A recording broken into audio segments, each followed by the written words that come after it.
A very good morning to all of you. Today I am going to start your new topic of your chapter light. Plane mirror I have already discussed in the last class. Today I am going to start spherical mirror. ठीक है, आपके दो ही type के mirror है, एक plane होता है क्योंकि उसका रिफ्लेक्टिंग सरफेस प्लेन होता है, दूसरा होता है आपका स्फेरिकल मिरर। अब स्फेरिकल मिरर क्या होता है, सबसे पहले डेफिनेशन आपको पता होना चाहिए। तो mirror whose reflecting surface is spherical in shape, वो मिरर जिसका रिफ्लेक्टिंग सरफेस स्फेरिकल शेप का हो उनको हम कहते हैं स्फेरिकल मिरर। अब हमारे पास दो टाइप के स्फेरिकल मिरर होते हैं, एक होता है कॉनकेव मिरर, एक होता है कॉन्वेक्स मिरर। अब कॉनकेव मिरर की शेप कुछ ऐसी बनती है, ठीक है। देखो, अगर आप इस शेप को देखोगे तो ये स्फेरिकल शेप है आपकी। पॉलिशिंग होती है इस तरफ, ऐसे बाहर की तरफ, यहां आपकी पॉलिशिंग है, और आपका रिफ्लेक्टिंग सरफेस अंदर की तरफ कर्व होता है, अंदर की तरफ। तो your reflecting surface is curved inside, अंदर की तरफ कर्व्ड होता है। दूसरा होता है आपका कॉन्वेक्स मिरर, इसमें जो आपका रिफ्लेक्टिंग सरफेस होता है दैट इज कर्व्ड आउटसाइड, बाहर की तरफ कर्व्ड होता है। जैसे एक मोटे आदमी का पेट होता है ना बाहर की तरफ, ऐसे ही इसका रिफ्लेक्टिंग सरफेस बाहर की तरफ होता है। कॉनकेव का कैसे, अंदर की तरफ कर्व होता है, ठीक है। अब याद करने का एक और तरीका होता है कॉनकेव को, कॉनकेव केव, केव मतलब गुफा, जैसे गुफा अंदर की तरफ होती है ना, ऐसे ही इसमें भी रिफ्लेक्टिंग सरफेस कहाँ होता है, अंदर की तरफ होता है। वैसे एक दो बार इसको बना के देखोगे अपने हाथ से तो you will be use to it, आप इसके मतलब यूज टू हो जाओगे, आराम से आप इसको बना पाओगे। अब कॉनकेव और कॉन्वेक्स मिरर का एक और नाम होता है, कॉनकेव मिरर को बोला जाता है कन्वर्जिंग मिरर। क्यों इसको कन्वर्जिंग मिरर कहते हैं, क्योंकि अगर मैं इसके ऊपर लाइट रेज को इंसिडेंट करता हूं तो ये उन लाइट रेज को एक पॉइंट की तरफ कन्वर्ज कर देता है, फेंक देता है।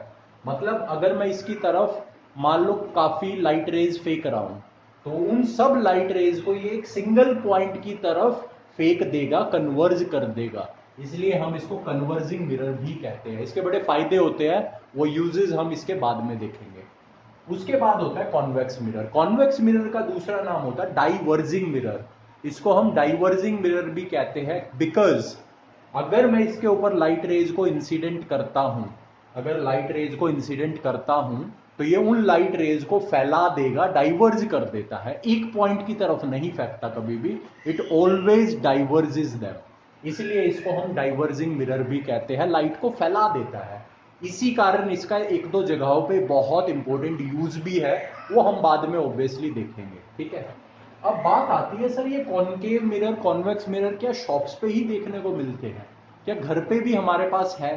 तो यस, घर पे भी हमारे पास एक प्रैक्टिकल एग्जांपल है इसका, वो है आपकी स्पून, स्टील की स्पून होती है ना, तो उसमें जो अंदर वाला पार्ट होता है ये आपका कॉनकेव मिरर की तरह होता है बिल्कुल, और जो इसके बाहर वाला पार्ट होता है ये होता है कॉन्वेक्स मिरर की तरह। तो एक स्पून मेरे पास राइट नाउ प्रेजेंट है, ये आप देख सकते हो, दिस इज योर स्पून। तो इसका जो अंदर वाला पार्ट है ये देखो, it is curved inward, curved inward. तो अगर आप इसको अपने फेस की तरफ देखो, ये मैंने करके दिखाया है, दिस वन अंदर वाला पार्ट, इसको हम कहते हैं कॉनकेव शेप। देखो कॉनकेव शेप है, कॉनकेव, ठीक है, ये अंदर वाला पार्ट जिसमें आप चीजों को रख के खाते हो। उसके बाद जो ये बाहर वाला पार्ट होता है, दिस वन, ये वाला, ये होता है आपका कॉन्वेक्स मिरर एक तरह से, ठीक है, जो घर पे नेचुरली अपने पास एक तरह से प्रेजेंट है, कॉन्वेक्स मिरर, ठीक है। तो यहां से आप आइडिया लगा सकते हो शेप का, कॉनकेव मिरर की देखो केव जैसी शेप है, ये देखो, और ये आपका कॉन्वेक्स बाहर की तरफ, जैसे मोटे का पेट होता है मोटे आदमी का, जस्ट उसी तरह, नो ऑफेंस दिल पे मत लेना, जस्ट एग्जाम्पल की तरह है, ठीक है। तो बाहर की तरफ है, कॉनकेव में अंदर की तरफ कर्व्ड होता है तुम्हारा, ठीक है। तो आप अपने घर पे भी स्पून देख के आप इसको इजीली चेक कर सकते हो। तो हमारे पास स्फेरिकल मिरर सबसे पहले होते क्या है, मिरर जिनका रिफ्लेक्टिंग सरफेस स्फेरिकल शेप का होता है। उसके बाद दो तरह के होते हैं, एक होता है कॉनकेव, एक होता है कॉन्वेक्स। कॉनकेव के केस में आपका रिफ्लेक्टिंग सरफेस बाहर की तरफ कर्व्ड होता है, sorry, your reflecting surface is curved inside, अंदर की तरफ कर्व्ड होता है, जैसे हमने स्पून में देखा था। इसका दूसरा नाम होता है converging mirror, because it converges the light on a single point, एक पॉइंट की तरफ लाइट रेज को फेंक देता है। Convex mirror, it's reflecting surface is curved outward, बाहर की तरफ कर्व्ड होता है, जैसे कि हमने आपकी स्पून में भी देखा, बाहर वाला हिस्सा ये। उसके बाद इसका दूसरा नाम डाइवर्जिंग मिरर होता है। Why? Because it diverges the light rays incident on it, ये लाइट रेज को फैला देता है जिसको भी हम इसके ऊपर इंसिडेंट करते हैं, इसीलिए इसको डाइवर्जिंग मिरर भी कहते हैं। Now I am going to start with your some of the important definitions related to mirror. Paper में हर बार पूछी जाती है और बड़ी सिंपल होती है, तो लेट्स टेक ऑन देम। तो आपकी स्टार्ट करते हैं some important point, some important definition related to mirror.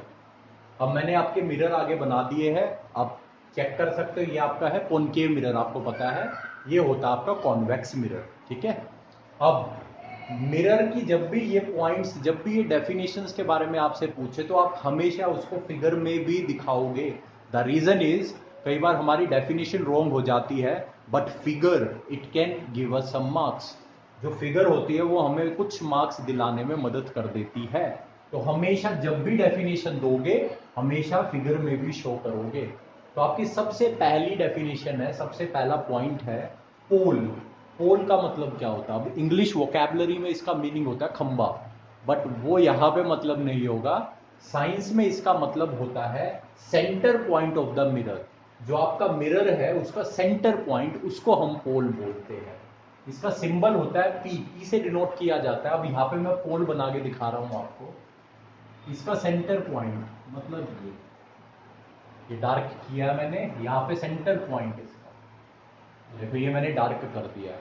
तो मिरर का जो सेंटर पॉइंट होता है वो होता है आपका पोल, और इसको पी से डिनोट करते हैं, पी सिंबल से डिनोट किया जाता है। ये मैंने कर दिया। तो एग्जाम में कभी भी आ जाए पोल, तो आप अपना मिरर बना के वहां पे सेंटर पॉइंट लगाओगे मिरर के ऊपर, वो आपका पोल कहलाएगा। अब मैं बढ़ रहा हूं तुम्हारे सेकंड डेफिनेशन, सेकंड पॉइंट की तरफ, that is your centre of curvature. अब देखो आपका सेकंड जो डेफिनेशन है वो है आपकी सेंटर ऑफ कर्वेचर। ये सेंटर ऑफ कर्वेचर क्या होता है? सबसे पहले एक बार ये जानते हैं कि आपके मिरर्स बनते कहां से है। तो मिरर्स को जनरली बनाया जाता है ग्लास से। अब जो ग्लास होता है ना, ये अंदर से भरा हुआ नहीं होता है, ये एक्चुअली में एक होलो स्फीयर होता है, ग्लास का बना हुआ, स्फेरिकल शेप का होता है स्फीयर, ठीक है, स्फेरिकल शेप ही होगी स्फीयर की। अब ये अंदर से खोखला होता है, और ग्लास का मटेरियल कौन सा होता है? ग्लास से बनाया जाता है। तो मैंने एक स्फीयर लिया जो अंदर से खोखला था, और किससे बना था? ग्लास से बना था, ठीक है, ग्लास। अब मैंने क्या किया, ठीक है, ये है क्या मेरा एक होलो स्फीयर है, होलो, होलो मतलब खोखला, hollow sphere of glass, glass का बना हुआ, ठीक है, होलो है, अंदर से खाली है। अब मैंने इसका ये पार्ट कट किया, ये पार्ट कट कर लिया, ये वाला हिस्सा, तो मेरी कुछ शेप ऐसी बनेगी। और अब जब मैं इसके ये वाले पार्ट को पॉलिश कर दूंगा, तो मेरे पास क्या आ जाएगा? कॉनकेव मिरर आ जाएगा। ऐसे ही अगर मैं ये वाला पार्ट कट कर लूं, ये कर लिया मैंने कट, और होलो है क्योंकि खोखला है, तो इस तरफ से भी, इस तरफ कहीं भी पॉलिशिंग कर सकता हूं। तो अगर मैं इस साइड को पॉलिश कर देता हूं, तो ये मेरा बन जाएगा कॉन्वेक्स मिरर। तो आपके जो मिरर्स होते हैं वो किससे बनाए जाते हैं? वो होलो स्फीयर, मतलब अंदर से जो खोखला हो, उससे बनाए जाते हैं, और ये बना ग्लास से होता है, ठीक है। तो एक hollow sphere which is made of glass, उससे हम अपने मिरर्स बनाते हैं। तो ये स्फीयर ऐसा स्फीयर है जो ग्लास से बना है और अंदर से खोखला है, खाली है, जिस कारण अगर मैं कट करता हूं इसके पार्ट्स को, तो मैं दोनों तरफ में कहीं भी पॉलिशिंग कर सकता हूं। तो अगर मैं इस साइड पॉलिशिंग करता हूं ये पार्ट काट के, तो मुझे कॉनकेव मिरर मिल जाएगा। अगर ये वाला हिस्सा कट करता हूं और यहां पॉलिशिंग करता हूं, तो मुझे कॉन्वेक्स मिरर मिल जाएगा। इस तरह से हम बनाते हैं।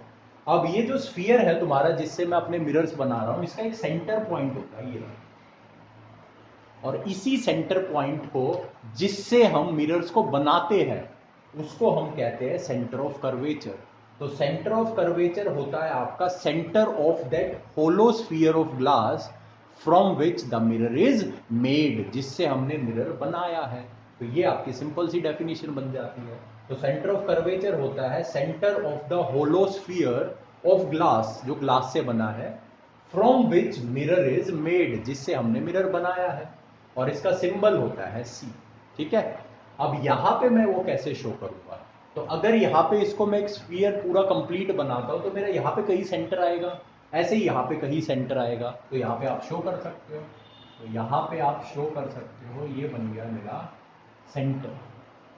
अगर ये बनाऊं मैं तो यहाँ कहीं मेरा सेंटर पॉइंट आएगा, तो ये पॉइंट सी, ये बन जाएगा मेरा centre of curvature. This will be my centre of curvature. Centre of curvature मतलब centre of the hollow sphere of glass from which the mirror is made, जिससे हमने मिरर बनाया है। तो चेक कर सकते हो, देखो यहाँ पे ये सेंटर है, तो ये सेंटर अगर मैं यहाँ ले लूँ तो यहाँ बन जाएगा आपका इस तरह से, जैसे मैंने ऊपर बनाया। ठीक है, अगर यहाँ पे देख लो इसका सेंटर किस तरफ पड़ेगा, राइट साइड। ये देखो ये शेप है ये वाली, ये सेंटर राइट में, तो ऐसे इसका राइट में, देखो जैसे ऊपर बनाया मैंने। ठीक है, तो इसको बोलते हैं सेंटर ऑफ कर्वेचर। अब मूव करते हैं अगली डेफिनेशन की तरफ, that is radius of curvature. Now your next definition is radius of curvature. Radius of curvature क्या होता है? तो आपकी जो ऊपर वाली डेफिनेशन थी ना सेंटर ऑफ कर्वेचर की, एग्जैक्टली डेफिनेशन वही है, बस सेंटर की जगह रेडियस आ जाएगा। देखो, radius of the hollow sphere of glass, radius of curvature का मतलब होता है radius of that hollow sphere which is made of glass from which the mirror is made, जिससे हमने मिरर बनाया है। तो मान लो ये है तुम्हारा वो स्फीयर, होलोस्फीयर खाली है, और बना किससे? ये ग्लास से बना हुआ है। अब इस स्फीयर का ये सेंटर है पॉइंट सी, और इस सेंटर पॉइंट से इसकी सरकमफ्रेंस तक का जो भी डिस्टेंस होगा वो डिस्टेंस क्या होगा? इसका रेडियस होगा। अब ऊपर चेक करो, ये मिरर्स आपके, यहाँ पे ये है सेंटर ऑफ कर्वेचर, और ये पोल आपके इसके मिरर के ऊपर पॉइंट है, सरकमफ्रेंस के एक तरह से ऊपर वाला पॉइंट बन गया। ऐसे ही यहाँ पे देखो ये सेंटर है, और ये आपका पोल है किसके ऊपर? सेंटर ऑफ कर्वेचर, मतलब आपके सरकमफ्रेंस के ऊपर एक पॉइंट होगा एक तरह से। ठीक है, अब इन दोनों के बीच में जो भी डिस्टेंस होगा वो आपका रेडियस ऑफ कर्वेचर के इक्वल ही तो होगा। देखो रेडियस के इक्वल, जैसे यहाँ रेडियस ऐसे ही ये रेडियस कहलाएगा, ये रेडियस कहलाएगा। तो रेडियस ऑफ कर्वेचर का मतलब होता है it is the radius of the hollow sphere of glass from which the mirror is made, जिससे हमने मिरर बनाया है। इसका सिंबल होता है कैपिटल आर से इसको डिनोट करते हैं, न्यूमेरिकल्स वगैरह में कैपिटल आर से डिनोट करते हैं इसको। और इसमें डायग्राम में आर लिखने की आपको यहां जरूरत नहीं है कोई सिंबल, बस ये जो डिस्टेंस होगा ना पी से लेके सी तक का, पी से लेके सी तक का, अगर ये डिस्टेंस मैं मेजर करूं तो इसकी वैल्यू किसके इक्वल होगी? रेडियस ऑफ कर्वेचर के इक्वल होगी, पी सी। अगर इस पी सी को मैं ज्वाइन करता हूं तो ये जो डिस्टेंस आएगा ये डिस्टेंस मेरा कहलाएगा रेडियस ऑफ कर्वेचर। मैंने लिख दिया P C is equal to R. तो रेडियस ऑफ कर्वेचर आपका उस होलोस्फीयर का रेडियस होता है। होलोस्फीयर किससे बना? ग्लास से बना हुआ होलोस्फीयर, जिससे मैंने मिरर बनाया है, उसके रेडियस को ही कहते हैं radius of curvature. Now I am moving on to next important definition, that is your principal axis. Your next definition is principal axis, fourth definition. Principal axis का मतलब क्या होता है? प्रिंसिपल एक्सिस का मतलब होता है, जैसे एक्सिस आपने सिलेंडर में देखा होगा ना, ये मान लो एक सिलेंडर है आपका, और इस सिलेंडर का ये जो होता है ना, ये इसका एक्सिस होता है, जिसपे सिलेंडर आपका घूमता है, रोटेट करता है। तो एक्सिस मतलब एक स्ट्रेट लाइन को हम एक्सिस बोलते हैं। ऐसे ही यहां पे भी एक स्ट्रेट लाइन मैं बनाने वाला हूं, वो एक्सिस को डिनोट करेगी।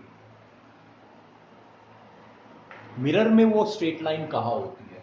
तो मिरर में ऐसी स्ट्रेट लाइन जो आपकी सेंटर ऑफ कर्वेचर और पोल से पास होती चली जाए, उसको हम बोलते हैं प्रिंसिपल एक्सिस। तो the straight line passing through centre of curvature and pole. तो मैं बना रहा हूं स्ट्रेट लाइन आपकी, ये रही वो स्ट्रेट लाइन जो आपकी पोल और सेंटर ऑफ कर्वेचर से पास कर रही है। तो यहाँ पे ये मैंने पास कर दी। बिल्कुल भाई, आप इसको लंबा बना सकते हो, कितनी भी लेंथ इसकी ले सकते हो। तो ये है आपका प्रिंसिपल एक्सिस। एग्जाम में एक बार ये फिगर आई थी और उसमें पूछा गया था कि प्रिंसिपल एक्सिस इसमें कहाँ है, शो करो। तो बच्चे को बस ये फिगर बनानी थी और वहां पे ऐसे एरो से डिनोट करना था, this is my principal axis, और फुल 1 मार्क मिल गए थे। ठीक है, तो इस तरह से कभी आपसे ऐसे पूछ रहे सेंटर ऑफ कर्वेचर का है, तो आप ऐसे सी को डिनोट कर सकते हो, भाई ये सी क्या है, सेंटर ऑफ कर्वेचर है। पोल का है, भाई ये रहा, this is the pole, mid point या centre point of the mirror, इस तरह से। तो ये थी आपकी फोर्थ डेफिनेशन, प्रिंसिपल एक्सिस मतलब the straight line passing through centre of curvature and pole. अब बढ़ते हैं आपकी अगली डेफिनेशन की तरफ, that is aperture. Your next definition is aperture. Aperture का मतलब होता है part of the mirror from which reflection of light takes place, जहां से लाइट की रिफ्लेक्शन पॉसिबल है। जैसे अगर मिरर का ये वाला हिस्सा है, इस कोने से लेके इस कोने तक, इस एंड से लेके इस एंड तक, अगर यहां पे कहीं पे भी लाइट गिरती है तो उसकी रिफ्लेक्शन हो जाएगी, क्योंकि यहां से यहां तक हमारे पास रिफ्लेक्टिंग पार्ट प्रेजेंट है।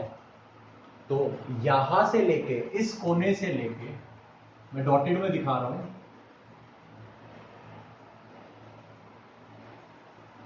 यहां तक ये रहा, तो ये इस कोने से लेके इस कोने तक, ये जो डॉटेड वाली ये स्ट्रेट लाइन मैंने बनाई है, ये पार्ट, इस पार्ट को हम बोलते हैं अपर्चर। तो अपर्चर का मतलब होता है तुम्हारा part of the mirror from which reflection of light takes place, mirror का वो पार्ट जहां से लाइट की रिफ्लेक्शन हो जाती है।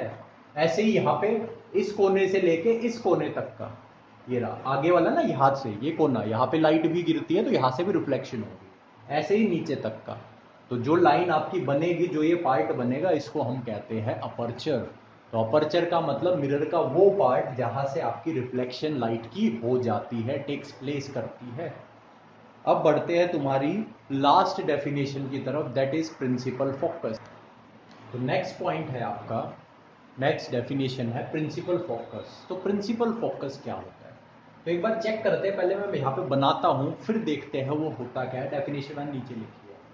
तो ये है मेरा कॉनकेव मिरर, जो कि कन्वर्जिंग मिरर होता है। अगर मैं लाइट इसके ऊपर गिराऊंगा तो वो किसी एक पॉइंट की तरफ कन्वर्ज कर देगा। तो ये मैंने बनाई, ये मैंने एक लाइट रे ली और ये लाइट रे प्रिंसिपल एक्सिस के पैरेलल है, प्रिंसिपल एक्सिस के पैरेलल है।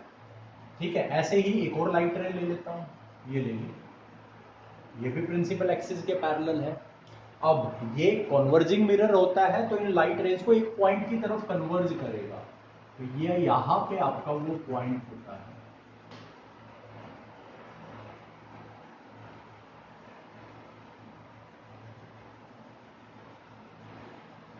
इस पॉइंट को बोलते हैं प्रिंसिपल फोकस।